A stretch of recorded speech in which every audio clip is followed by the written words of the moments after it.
Hi everyone, this is Caleb.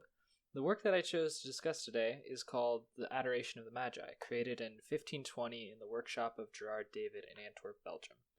It is oil on wood panel and is part of a triptych depicting parts of the Nativity story, as its name suggests. I want to preface that I personally struggle with analyzing visual arts compared to other things like music, and that I am no means an expert, so take what I say with a grain of salt. So, based on the elements and principles in Gillian's lecture, I want to start by trying to view the piece at face value and then compare it to the ideals of beauty and truth as it relates to other Renaissance works that we have seen so far. While the style of the painting can tell us a lot about the time period, I also believe that the context of its creation is equally as important in shedding light on beauty and truth, and this one I think is actually really cool. So, after understanding those two aspects together, the face value and then the context, I think that it is safe to determine if it can be viewed as successful in the ideals of Renaissance art. Okay, so since I've been staring at this painting all day trying to make sense of it, let's give it a shot.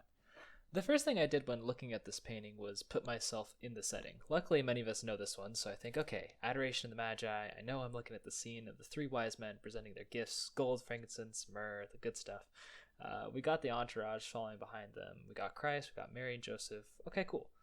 The emphasis is happening up front with the Magi, presenting their gifts to Christ. And I think what strikes me first is the beautiful colors of the garments that really draw the eye in contrast to the earthy tones of the architecture and landscape in the distance.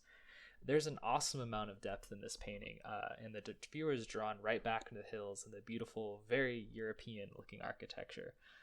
The paint has a really soft feel and is overall really reminiscent of other late Renaissance paintings that have a focus on light and shadows, as well as an incredible amount of detail in that regard that helped to create a three-dimensional feel in contrast to flatter early Renaissance paintings. It definitely feels like there's a lot of movement being created with the poses of the Magi as well as their guards.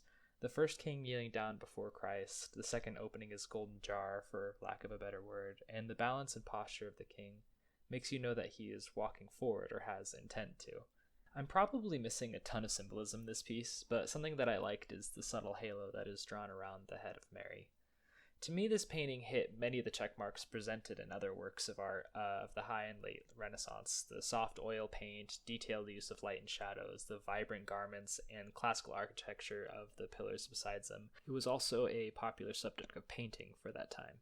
Okay, so with all that in mind, I want to talk about the context of the painting's creation. I said it was a popular subject, but the Adoration of the Magi was such a popular theme that this is actually Gerard David's second painting of this scene, and the first time this theme was painted was by a young Leonardo da Vinci in 1481. Here's David's first painting on the subject, just 5 years prior to the second.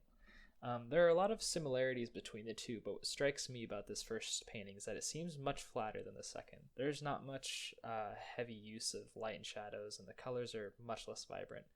I personally love the patterns of the crinkles and the garments, which are similar in elegance to the next painting. Of course, the background is different and very Northern European as compared to Greek or Roman architecture.